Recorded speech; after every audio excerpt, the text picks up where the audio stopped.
Disfata e koalicionit ballkanik në betejën e Kosovës të vitit 1389. Ajo i dha fund krijimit të koalicioneve ballkanike të gjera kundër pushtuesve osman dhe sultanit pasardhës, Bajazitit të parë që i lehtësoi rrugën për pushtime të reja në Ballkan.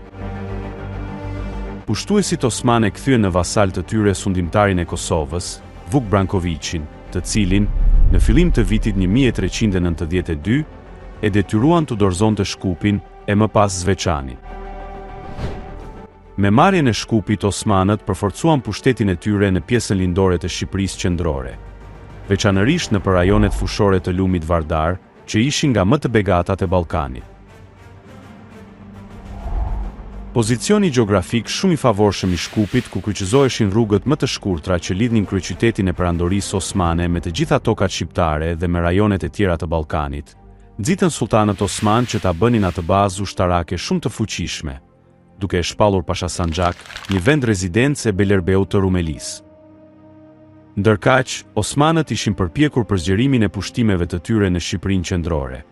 Qysh në vitin 1385, ata u kishin marrë muzakajve qytetin e rëndësishëm të Kosturit, kurse rreth vitit 1394 u morën gropajve Ohrin. Në kushtet e mungesës e një kishe kombëtare shqiptare që do të ndikonte shumë në ruajtjen e unitetit fetar, një pjesë e konsiderueshme e fisnikërisë dhe e shtresave të tjera që jetonin në Shkup, manastir dhe në qytetet të tjera të viseve lindore, filluan të përqafonin masivisht islamizmin. Konvertimi në islamizëm i shqiptarëve u dha mundësi që të integroheshin në jetën e perandorisë osmane dhe të ruanin deri në një farë mase pozitat e tyre ekonomike e politike. Gjithnjë më shumë i izoluar nga fuqitë e huaja dhe nga njerëzit e tij, Gjergji i dytë i propozoi Venedikut dorëzimin e Shkodrës. Republika që nuk deshi të implikohej hapur me këtë ndërmarrje, e inkurajoi Balshën në këtë drejtim, duke e bërë edhe qytetar të saj. Këtë qytet bashkë me kështjellat e afërta të Drishtit, dejes e Shasit, Gjergji i dorëzoi në duart e Venedikut. Pinjolli i Balshajve mbajti për vete viset e Tejbunës, me ulqinin e Tivarin.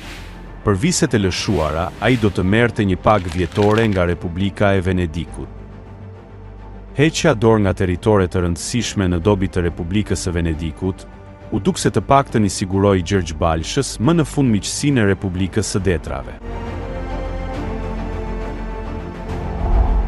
Gjergji u pranua në gjirin e fisnikërisë veneciane dhe të Këshillit të Madh të Republikës. Me këmbënguljen e tij, atij ju lejua që të ngrinte flamurin venecian në zotërimet e mbetura të Tejbunës, gjë që do të thoshte se ato viheshin në mbrojtjen veneciane. Vërshimi i ushtrive osmane në Shqipërinë e epërme dhe pushtimi përkohësisht prej tyre në vitin 1393, Dukagjinet arritën ta mbronin Lezhën dhe dolën kështu si forca anti-osmane. Por ata u dobësuan pozitat e tyre si zotër të pavarur, prandaj Lezhën ata ja dorëzuan Venedikut në vitin 1393 dhe bashkë me të Dukagjinet humbën kontrollin e rrugës Lezhë-Prizren, por jo ndikimin e tyre në këtë rajon. Zgjerimi e fuqizimi i shtetit të Gjon Kastriotit filloi me rënien e dy shteteve kufitare me të Balshajve dhe të Topijajve, dhe sidomos pas dobësimit të fuqisë ushtarake të perandorisë osmane.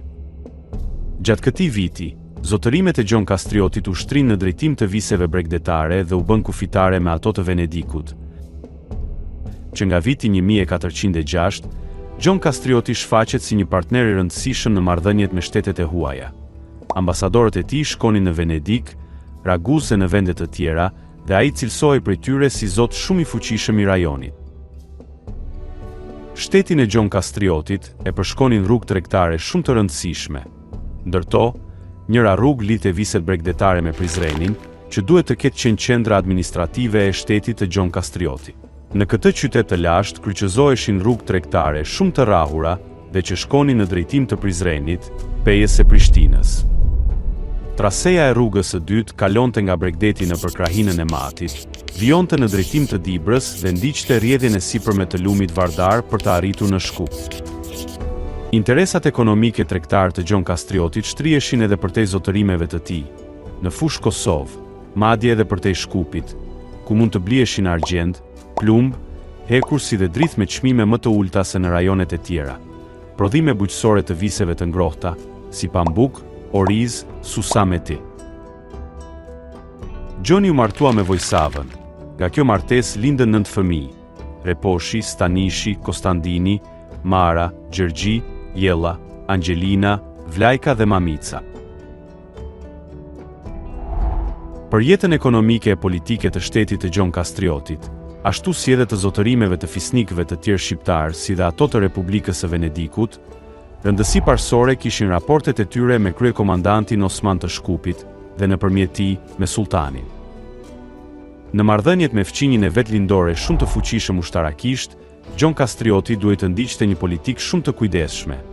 Edhe Belerbeu të Rumelis i interesonte që deri diku të kishte mirëkuptim me Gjon Kastriotin, sepse në shtetin e tij, nëpër një terren të vështirë me prita të shumta, kalonin rrugët tregtare më të shkurtra për në brigjet e detit Adriatik, të cilat në atë kohë nuk mund të mirëmbaheshin e të ruheshin nga askush tjetër, veç se nga vendasi.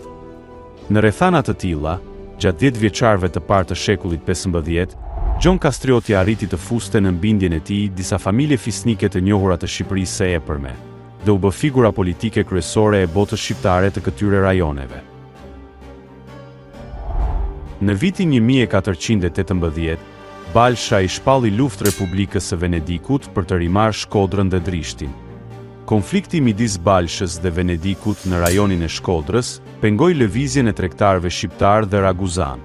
Këto rrethana i shfrytëzoi Gjon Kastrioti për të intensifikuar qarkullimin e mallrave në drejtim të Kosovës nëpër rrugën tregtare Prizren-Prishtinë. Në shkurt të vitit 1420, ai nënshkroi një akt tregtar me Republikën e Raguzës, nëpërmjet së cilës u garantonte tregtarëve të saj lëvizje të sigurt nëpër rrugët e sipërpërmendura.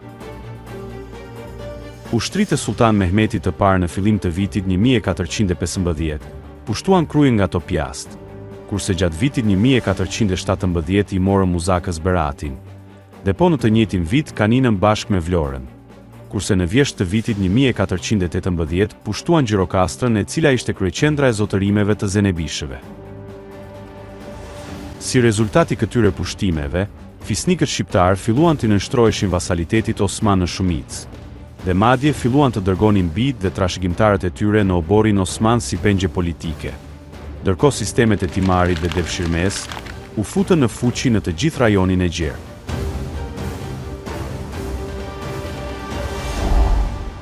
Siç ishte zakon ndër fisnikët shqiptar, djemtë e Gjon Kastriotit ju morën peng nga obori Osman për t'u siguruar që Gjoni të mos i luftonte turqit, dhe të ishte besnik ndaj perandorisë osmane.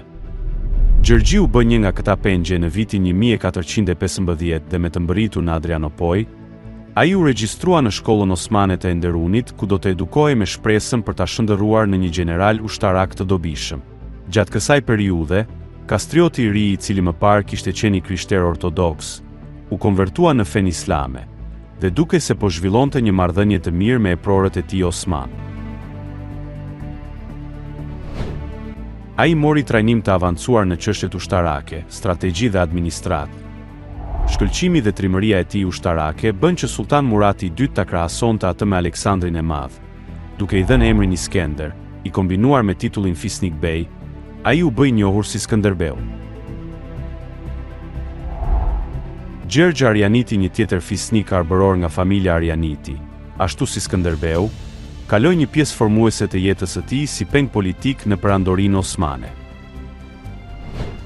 Gjatë këtyre 4 viteve, ai u integrua në hierarkinë feudale dhe ushtarake osmane. Ai vëzhgoi administratën dhe organizimin ushtarak osman nga afër, duke fituar perspektivën e brendshme që më vonë do ta bënte atë një udhëheqës të fuqishëm rebel. Në vitet në vijim, Gjergj Arjaniti do të rebelohej kundër osmanëve, dhe në episodin ton të ardhshëm të serialit ton, do ta trajtojmë të gjithë rebelimin e tij në detaje. Për t'u siguruar që mos ta humbisni këtë video, abonohuni dhe shtypni butonin e zilës. Ky është kanali i Kronikanit Shqiptar, dhe ne do të shihemi në episodin e radhës.